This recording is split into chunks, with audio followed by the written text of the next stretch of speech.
শাকিল আসলে গত ২-৩ দিন ধরেই কিন্তু উজানের জলের কারণে সিলেটের নদ-নদীর পানি বাড়ছে এবং এই নদ-নদীর পানিগুলো বিভিন্ন আসলে উপজেলায় ছড়িয়ে যাচ্ছে। যার কারণে আসলে পানিবন্দী মানুষের সংখ্যা বেড়েই চলছে। আপনাকে যদি আসলে সর্বশেষ পানির অবস্থা যদি বলি, সেটা হচ্ছে যে সুরমার পানি বেড়েছে প্রায় ৯৯ সেন্টিমিটার এবং কুশিয়ারার পানি বৃদ্ধি পেয়েছে ২০৯ সেন্টিমিটার, যা বিপদসীমা থেকে বেশি।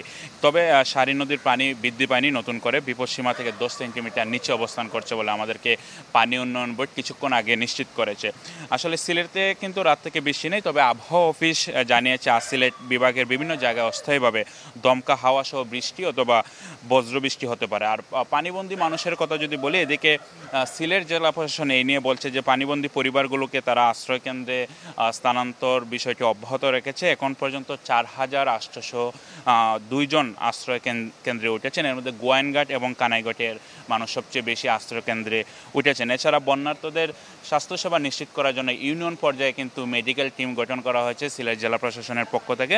তারা বলছে যে সব ধরনের প্রস্তুতি তারা নিয়েছেন।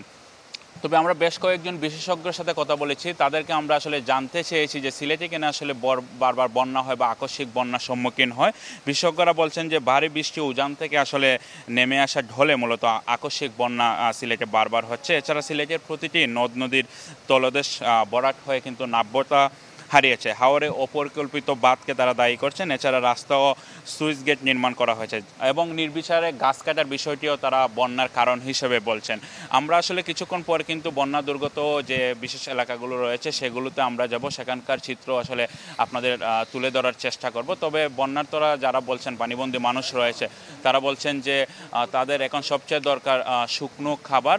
এই শুকনো খাবারটি পেলে অন্ততপক্ষে তারা খেতে পারবেন। তো শাকিল, এই ছিল আমার কাছ থেকে সিলেট থেকে সবশেষ। শিমুল, আপনাকে ধন্যবাদ আমাদের সঙ্গে যুক্ত হওয়ার জন্য। দর্শক, সিলেট থেকে পানিবন্দী মানুষের খবর জানাতে যোগ দিয়েছিলেন আমাদের সহকর্মী আজহার উদ্দিন শিমুল।